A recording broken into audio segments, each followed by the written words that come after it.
kids were not being challenged. There were a lot of fights and arguments, a lot of gang activity.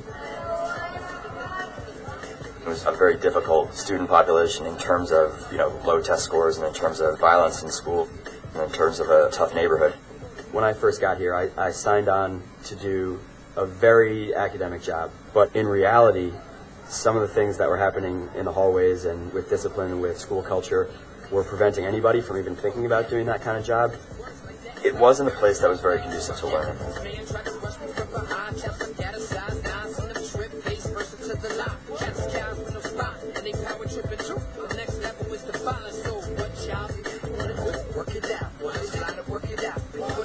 Sorry.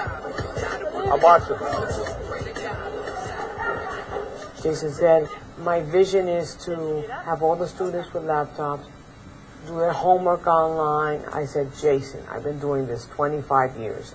You think this is possible? I think you're crazy. He said, no, this is going to happen. This is going to work here, Gina. Watch.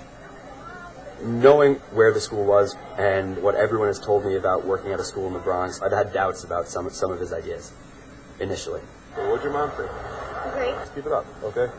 To me, there should never be a question as to whether or not students should have access to technology.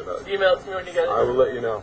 Technology is like oxygen, and no one would ever have an argument that we should take away the oxygen from the kids.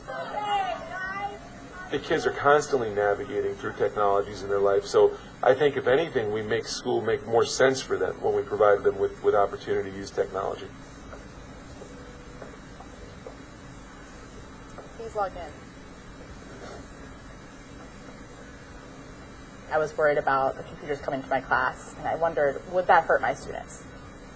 But the computer has been amazing. The same students that struggled with independent reading, the same students that struggled with focus, are doing so much. They're flourishing with laptops.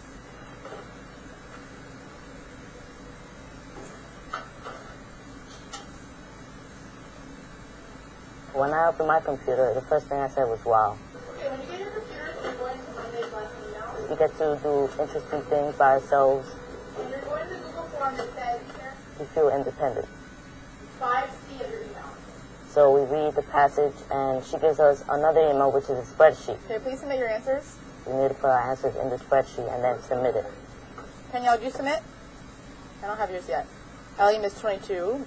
NIEC missed 21, 22, 24. She sees who has it wrong or right, and then we review the hardest question in the test. A is correct. Cindy, why did you pick A? My students know how to make a blog. They've used Google Docs. They've tracked data on Excel. We're giving the students real world skills. The negative sign is attached to this 4, so it's a -4. I'm not for this.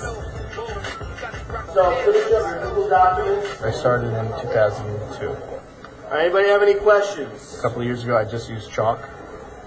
I moved to markers. Now I'm using a smartboard. So you have to change, with the times. That's what happens. What you're doing with this is you're going to make this into a Google Doc.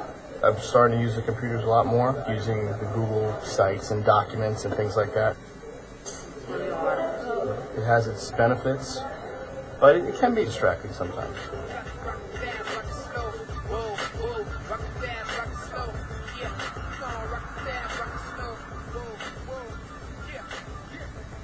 We mostly play games and chat. Sometimes the teachers bore us, and instead of listening to them, we go on the website.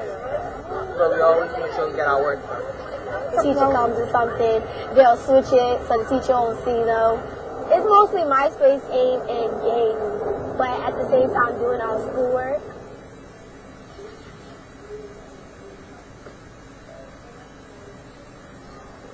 So I click and there's an observe button and it brings up their screen.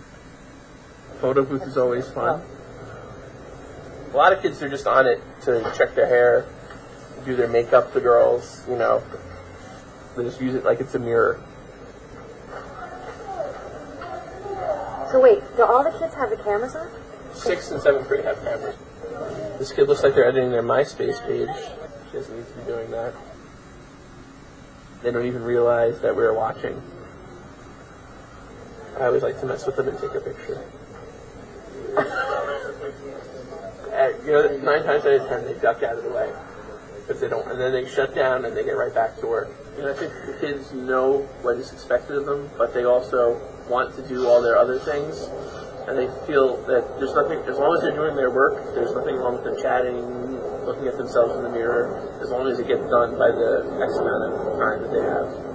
So, you know, that's what I see a lot of, is the multitasking. But I was doing my work too. He's got a few things going on here. He's got the photo booth program open.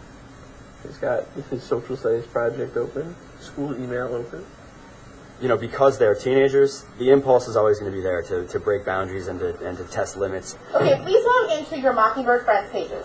But our teachers are constantly coming up with rigorous, challenging, and interesting work for the students that, because they're creating original content and adding to the internet, it's, you know, how to be productive. If you're Atticus, you're creating a discussion question. I found with my students that are easily distracted that computers have helped focus them. The way we can go screen to screen, the way there's images that pop up. I think there's something to be said for multitasking. I think that teaching students to multitask is really important for their future jobs. Remember to get quotes and page numbers from the book. I don't think I, as an adult, can sit for an hour at a time and do work, so I don't know why I would say that's a drawback that my students can't. People talk a lot about kids that they can't focus and they can't sustain their concentration. Well, neither can I. I mean, I think that the world has changed for all of us. And I know it's because when I'm online, everything is happening with the click of a button and there's no waiting at all. We have to embrace the fact that our kids are going to need different skills 5 years from now than they needed 5 years ago. The world has sped up in a lot of ways, and I think education hasn't. Have a good day. We'll see you tomorrow.